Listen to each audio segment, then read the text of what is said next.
Assalamualaikum warahmatullahi wabarakatuh. Salam sejahtera bagi kita semua.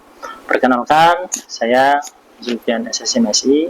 Saya merupakan dosen pada program studi Geofisika, Fakultas Matematika dan Ilmu Pengetahuan Alam Universitas Tanjung Pura. Bidang keahlian saya yaitu Geofisika Eksplorasi. Pada kesempatan ini, saya akan menyampaikan pernyataan diri unjuk kerja Tridharma Perguruan Tinggi pada unsur pengajaran. Mata kuliah yang akan saya sampaikan adalah mata kuliah Metode Geoelektrisitas dan Elektromagnetik. Mata kuliah ini merupakan mata kuliah wajib program studi dengan bobot 3 SKS dan ditempuh oleh mahasiswa pada semester 5 dengan metode pembelajaran berupa case-based learning. Mata kuliah ini merupakan kombinasi antara teori dan praktikum. Kegiatan praktikum dilaksanakan di lapangan untuk melakukan latihan eksplorasi geofisika menggunakan metode geolistrik dan elektromagnetik. Mata kuliah metode geoelektrisitas dan elektromagnetik mempelajari tentang metode geofisika untuk eksplorasi sumber daya alam dengan memanfaatkan sifat kelistrikan bahan dan gelombang elektromagnetik. Materi spesifik yang disampaikan terkait metode geolistrik, sifat kelistrikan bahan, metode geolistrik resistivitas, konfigurasi metode geolistrik resistivitas, metode self potential atau SP, metode induced polarization atau IP, praktik pengambilan data geolistrik, pengolahan modelan geolistrik, serta interpretasi data geolistrik. Selain itu, nanti yang dipelajari juga terkait dengan metode elektromagnetik, konduktivitas lapisan, respon elektromagnetik, pemodelan elektromagnetik, dan interpretasi data elektromagnetik. Adapun pada mata kuliah ini dibebankan 4 CPL, capaian pembelajaran lulusan. CPL 4 yang dibebankan adalah yang pertama, mahasiswa mampu menganalisis konsep geosains dalam menyelesaikan permasalahan geofisika, eksplorasi, dan terapan lainnya.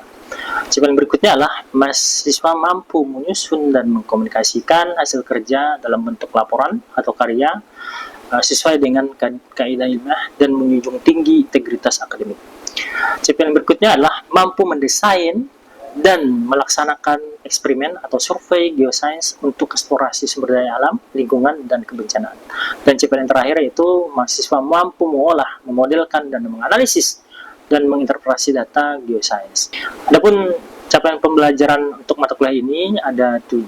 Yang pertama adalah mahasiswa mampu menjelaskan konsep metode geolistrik, sifat kelistrikan bahan, metode geolistrik resistivitas, metode self potential, metode induced polarization, dan metode elektromagnetik. Yang berikutnya adalah mahasiswa mampu menganalisis sifat kelistrikan bahan, konfigurasi metode geolistrik, teknik akuisisi data geolistrik, jenis-jenis metode elektromagnetik. Yang berikutnya adalah mahasiswa mampu mendesain dan melaksanakan akuisisi data geolistrik dan elektromagnetik. Yang berikutnya adalah mahasiswa mampu mengolah data geolistrik dan elektromagnetik. Yang berikutnya adalah mahasiswa mampu memodelkan data geolistrik dan elektromagnetik. Yang berikutnya adalah mahasiswa mampu menganalisis dan menginterpretasi data geolistrik dan elektromagnetik.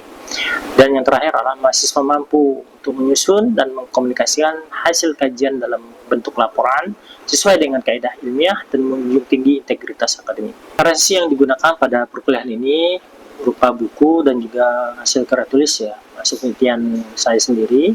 Salah satunya itu Zulfian tahun 2022, aplikasi metode geolistrik dalam pendugaan ketebalan lapisan tanah gambut studi kasus daerah di sekitar Jalan Perdana Kota Pontianak, terbit di Jurnal Kumparan Fisika volume 5 nomor 1 pada tahun 2022. Perkuliahan dilakukan secara tatap muka dengan menggunakan sistem DIA, yaitu Delivery, Interaction, dan Assessment. Delivery adalah proses di mana dosen menyampaikan materi kepada mahasiswa sesuai dengan RPS atau rencana pembelajaran semester.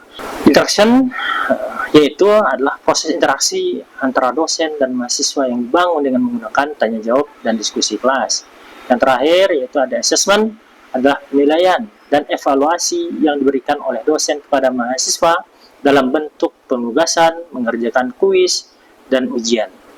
Komponen penilaian pada mata kuliah ini ada 4. Yang pertama, komponen kehadiran dengan bobotnya 10%. Dalam kehadiran, saya menggunakan presensi dengan sistem 1 urutan.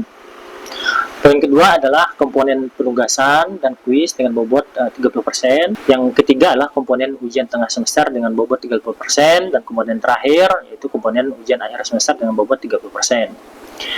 Berikut video pengajaran mata kuliah metode geoelektrisitas dan elektromagnetik dengan materi interpretasi data geolistrik. Saya menerapkan metode case-based learning dengan pendekatan pelajaran yang menggunakan studi kasus nyata untuk membantu mahasiswa memahami konsep dan teori, serta mengembangkan keterampilan pemecahan masalah. Assalamualaikum warahmatullahi wabarakatuh. Waalaikumsalam warahmatullahi wabarakatuh. Pada hari ini kita bertemu lagi ya. Kemarin kita sudah bertemu di perkuliahan metode geolistrik dan elektromagnetik ya.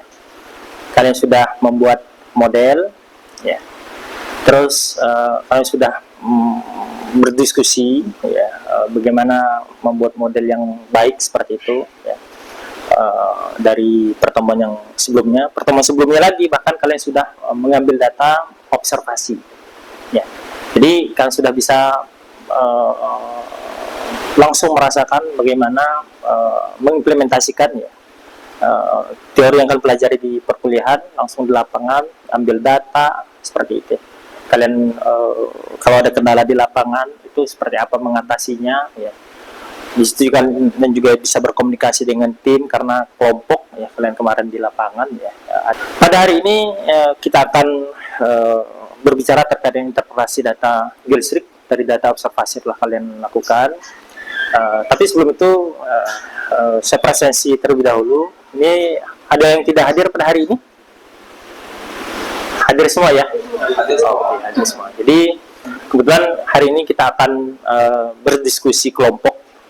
Ya, kalian saya minta juga membawa laptop ya, dan saya lihat kalian sudah membawa laptop karena nanti ada diskusi kelompok terkait dengan kasus bagaimana menginterpretasi data geolistrik dari data observasi yang telah kalian modelkan seperti itu. Oke, sebelum lebih lanjut ya, saya akan menyampaikan tujuan pembelajaran pada hari ini.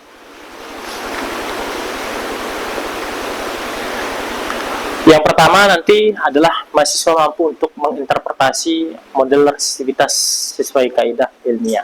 Terus mahasiswa juga mampu untuk mengkomunikasikan. Pada hari ini kalian juga untuk mengkomunikasikan ya hasil kerja secara visual maupun secara laporan. Ya.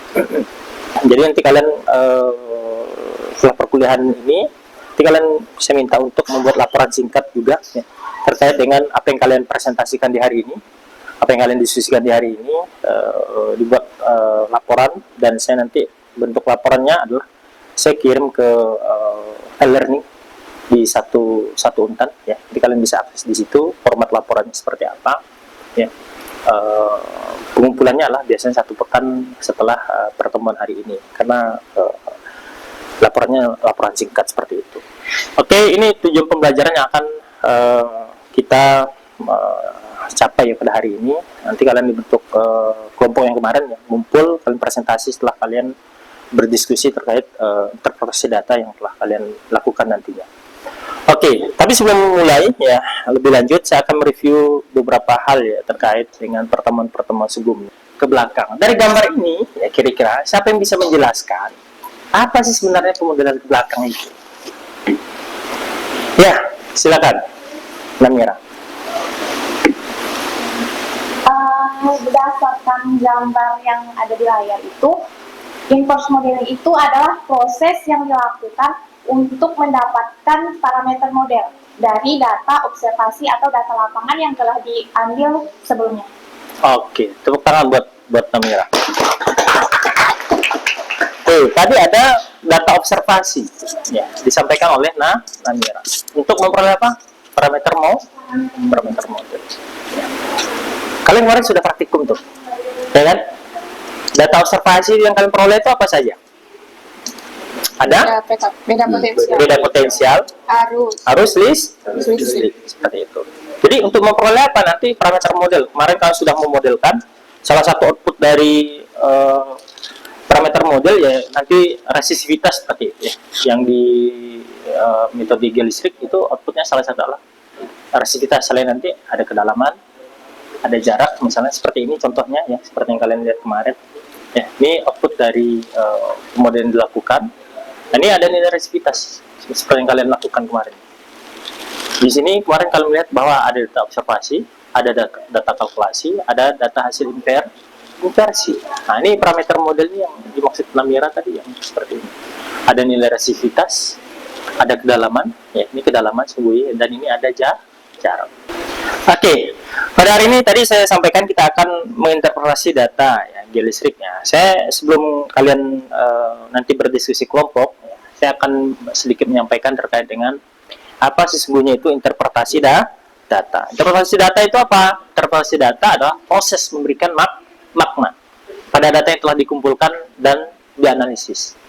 Jadi dari data yang tadi kalian misal dari model telah kalian buat pekan lalu seperti itu ya, kalian nanti ini dianalisis, dan tidak hanya dianalisis, dari sebelum dianalisis apa diberikan makna. Misal nanti saya berikan contoh, misal ini warnanya berbeda seperti itu ya.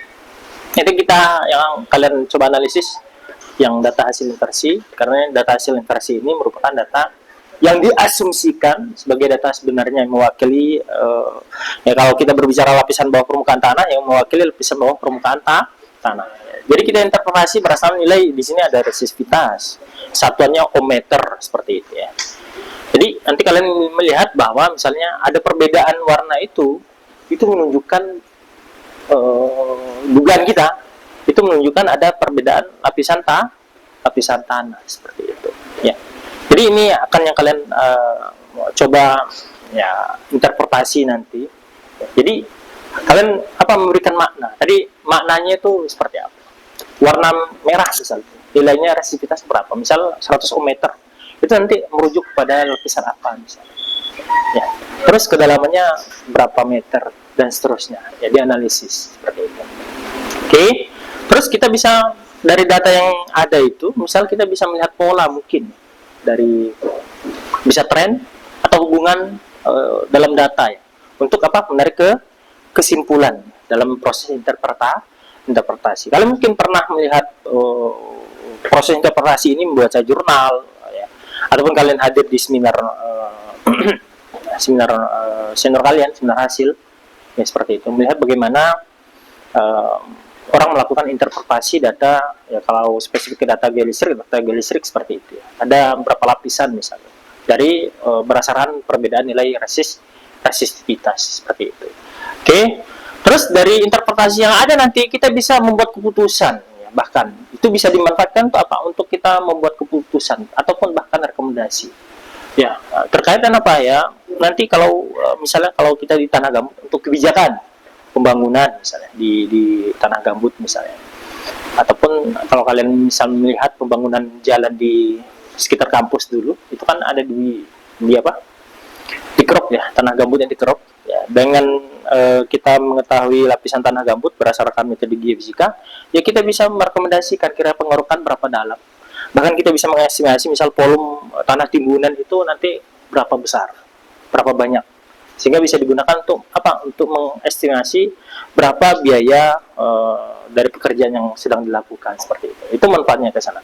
Dalam proses interpretasi data geolistrik nanti biasanya kita merujuk kepada salah satunya adalah tabel resistivitas. Ini saya ambil dari Talcott ya, et al. Tahun 1990, Siegel ya, 1959, Kirey 2002, dan Mulyadi et al. Tahun 2019 ya.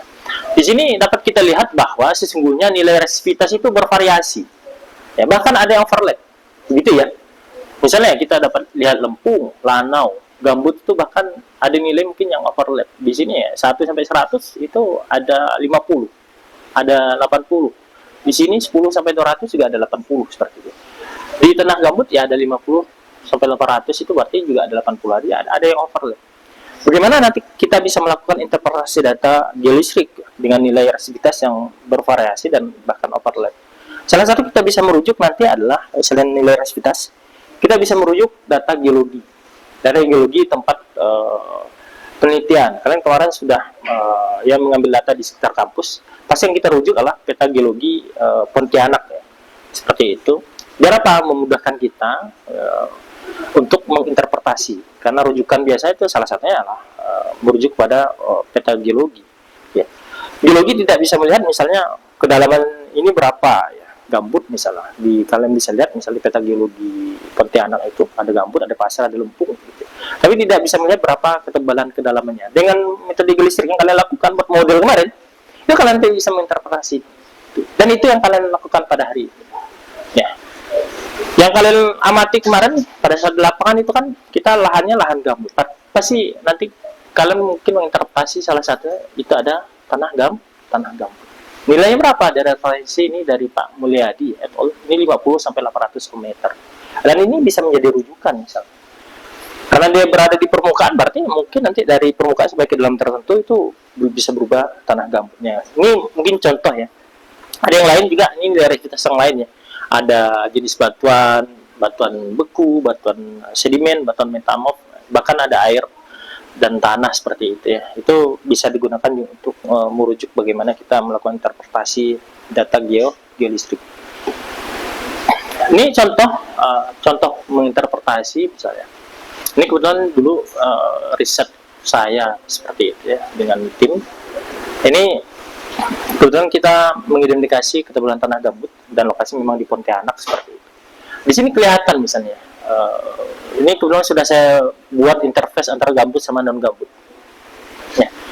Nilainya sekitar 50-an ohmmeter ya. Kalau batas di sini sebenarnya warna oranye 61,3 ohmmeter. Tapi di sini antara 35,6 sama 61,3 ini sungguh ada angka di sini. Ini 50-an. Ya, jadi kalau di interface ini sekitar nilainya 50-an ohmmeter seperti itu ya. Ini sesungguhnya kemarin didukung juga dengan data bor. Data bor gambut kedalamannya sekitar 4 meter misalnya. Di kedalaman 4 meter itu nanti kita interpretasi ini tanah gambut itu sampai 4 meter. Di bawah tanah gambut apa? Lempung misalnya. Dari mana kita tahu? Ya, dari data bor misalnya. Karena di Pontianak mungkin nanti kalian bisa mencari referensi, kalian kan di sekitar kampus sama Pontianak ya, kota Pontianak. Kalian bisa mencari referensi di bawah gambut, nanti misal kalian berhasil membuat model itu dan interpretasinya, kalian bisa membaca referensi kira-kira kedalaman gambut di kota Pontianak itu berapa ranknya. Dan itu bisa menjadi rujukan karena kita misal kemarin kalian tidak melakukan pengoboran tanah gambut ya, hanya mengambil data geolistrik, ya kita bisa merujuk pada referensi orang lain ya dari jurnal yang telah terbit sepertinya mungkin berada di kota Pontianak dan sekitarnya untuk menginterpretasi data geolistrik seperti itu. Nah, di bawahnya ini ada lempung seperti itu. Ya, dari nilainya 2,34 sampai 35,6.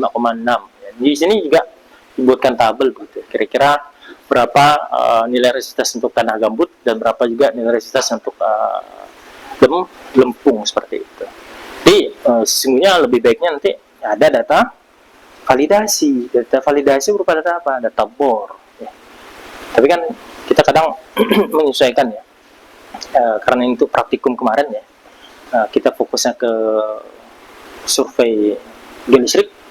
Makanya kalian hanya sampai ke pengambilan data geolistrik, terus interpretasi data geolistrik ya. Dan sebelum itu dimodelkan seperti yang kalian lakukan pekan lalu seperti itu. Oke, ini kira-kira cara menginterpretasi ya. Tentu yang ini kita berbicara interpretasi secara kuantitatif. Kuantitatif di sini di sini ada terlihat ada RMS error begitu ya. Dan ini 6% ya. RMS error itu menyatakan kecocokan model kita dengan data lapangan. Ya. Data lapangan tadi yang seperti Imelda sampaikan itu berupa data resistivitas semu yang diperoleh di lapangan seperti itu ya. Jadi ini kecocokan antara apa? Data hasil inversi dengan data resistivitas semu yang diperoleh seperti itu. Kurang dari 10% berarti dianggap baik ya. Setelah ini kalian akan diskusi, tapi sebelum itu saya menyampaikan ya. Kira-kira kasus karena berbasis kasus pada hari ini saya sampaikan tadi. Kalian nanti berkumpul dengan kelompok yang telah ditentukan seperti kelompok praktikum ya. Kemarin kalian dibentuk menjadi 4 kelompok ya kalau nggak salah ya. Ya, dan tadi hadir semua kelompoknya. Terus kalian nanti buat model sebenarnya kemarin sudah dilakukan ya. Terus kalian cek lagi modelnya, sesungguhnya modelnya itu tadi kalau bisa errornya kurang dari 10%. Kalau lebih besar dari itu inversi lagi. Coba lakukan ya, kayak tadi ya. Ubah metodenya, eliminasi data yang jelek misalnya, di running lagi sehingga diperoleh misalnya error kurang dari 10% diusahakan. Oke, terus lakukan identifikasi. lapisan bawah permukaan berdasarkan nilai resistivitas, dan tadi kombinasikan dengan apa? Data geologi ya. Terus hasil yang telah diperoleh, interpretasi kalian ya, identifikasi kalian presentasikan maksimum nanti 10 menit per kelompok ya. Ini kalian diminta untuk langsung membuat presentasi. Ini rubrik penilaian. Kalau misalnya nanti area pasar kalian dapat modelnya ya kurang dari 10%, maka nanti nilainya 90 sampai 100. Terus nanti area pasar 10 sampai 15%, ya 80 sampai 89. Terus 16 sampai 20%, 70 sampai 79. Terus kalau area pasar 21 sampai 25%, maka 60 sampai 69. Jadi kalau eranya besar, misalnya kita bisa lakukan salah satunya mengeliminasi ya data yang jelek seperti itu ya. Oke. Coba dicek kembali ya data-data yang diperoleh itu. Kira-kira mana yang lagi yang kira-kira dicek seperti tadi. Apakah masih ada yang data outlier misalnya. Kalau ada silakan dibuang dengan tadi ya syarat misalnya 20% data yang dibuang, 80% masih data yang kita pertahankan tetap ada dari data total. Kalau lapisan ini dari mana? Dari data geologi regional Pak yang telah kami di daerah penelitian kami itu dia didominasikan oleh paludal Pak. PFM. Terus interface gambut sama non gambut itu berapa? Kalau gambut ya dari resistivitasnya dari 31 sampai 213. Masih masuk rank yang tadi. Masuk rank yang oleh Mulyadi et al tadi. Kalau untuk Lampung dari 2,36 sampai 16,3. Oke. Sip ya, berarti ada referensi ya. Ada Pak. Sip. Assalamualaikum warahmatullahi wabarakatuh. Waalaikumsalam. Satu. Sebelumnya perkenalkan kami dari kelompok pertama, kami akan mempresentasikan hasil penelitian kami yang berjudul identifikasi ketebalan tanah gambut menggunakan metode geolistrik menggunakan konfigurasi Wiener. Pertama-tama sebelumnya perkenalkan saya Imelda dan ini rekan saya Agung dan ini Humam Hibatua. Next. Adapun waktu dan tempat penelitian ini tempat penelitian dilakukan di Jalan Sungai Raya Dalam di Gang Cahya, Kecamatan Sungai Raya, Kabupaten Kuburaya. Geologi regional pada tempat penelitian kami itu ada PFM yaitu endapan di atas paludal, di atas dataran banjir dan di atas endapan laut dangkal dan di atas endapan rawa bakau. Berikut merupakan hasil dan pembahasannya. Dapat dijelaskan oleh rekan saya, Agung. Baik, terima kasih Mel. Pada saat pengambilan data kami menggunakan dua lintasan. Kawan-kawan bisa lihat bahwa ini adalah perampang dua dimensi dari konfigurasi Wiener lintasan pertama. Di sini kami menggunakan literasi sebanyak 4 dengan error yang kami dapatkan yaitu sebesar 10,3%. Nah, bisa dilihat kawan-kawan bahwa di sini kami hanya menganalisis dua lapisan saja, yaitu pada lapisan atas kami interpretasikan sebagai lapisan gambut. Yang kedua yaitu lapisan lempung. Untuk gambut itu kami interpretasi dari rentang nilai 38,3 ohm meter hingga 226 ohm meter itu kami interpretasikan sebagai lapisan gambut. Dan untuk lapisan yang kedua atau lapisan lempung ini kami berdasarkan nilai resistivitas yaitu dari nilai 3,61 hingga 21,2 ohm. Ini lampiran atau dokumentasi pada saat kami pengambilan data, kawan-kawan. Oke, kalian tadi sudah memaparkan ya terkait dengan hasil praktikum ya kalau bahasa itu resep ini lah ya. Sebelum nanti kalian mungkin tugas akhir ya, yang kajian topik terkait dengan geolistrik seperti itu ya. Kalian apa istilahnya? Mungkin sebelum itu saya bertanya dulu ya, sebelum pertemuan hari ini kita berakhir ya. Kira-kira tadi kita sudah berbicara terkait dengan interpretasi data. Bagaimana sih sesungguhnya kalian melakukan interpretasi data? Apa yang harus dipertimbangkan ya, sehingga apa yang kalian interpretasi itu dapat dipertanggungjawabkan. Siapa kira-kira yang bisa menjawab? Ya. Oke, silakan Agung. Baik, Terima kasih Pak Zul. Mungkin ada beberapa hal yang harus diperhatikan sebenarnya dalam menginterpretasikan data. Salah satunya yaitu yang pertama, terlebih dahulu kita harus membaca peta geologi regional dari daerah penelitian atau tempat melakukan pengambilan data. Itu yang pertama Pak Zul. Yang kedua, kita melihat dari nilai rentang resistivitas. Sebenarnya dalam pengambilan rentang nilai resistivitas itu bisa dilakukan beberapa hal. Bisa dari jurnal, bisa dari artikel, atau bahkan dari buku-buku yang sudah terbit dan bisa diuji. Yang sudah teruji maksudnya Pak Zul. Oke, terima kasih Agung, kasih aplaus kepada Agung. Jadi, ya tadi yang disampaikan Agung ada beberapa hal ya. Pertama tadi terkait dengan ada yang merujuk kepada tabel resistivitas, dan tentu tadi merujuk kepada referensi jurnal, buku yang telah diuji ya, yang telah terbit misalnya jurnalnya. Terus yang berikutnya bisa merujuk pada geologi. Mungkin di akhir pertemuan ini ya, kira-kira dari proses yang kalian lakukan tadi, kalian berdiskusi, kalian presentasi seperti itu ya, apa sekiranya yang dapat kita simpulkan ya dari kegiatan pembelajaran pada hari ini. Ya, silakan Agung lagi. Ya, Agung, silakan. Baik, terima kasih Pak Zul atas kesempatannya. Mungkin dari kegiatan pembelajaran kita hari ini ada beberapa hal yang dapat saya simpulkan ya Pak Zul ya. Yang pertama yaitu kami selaku mahasiswa bisa melakukan pemodelan.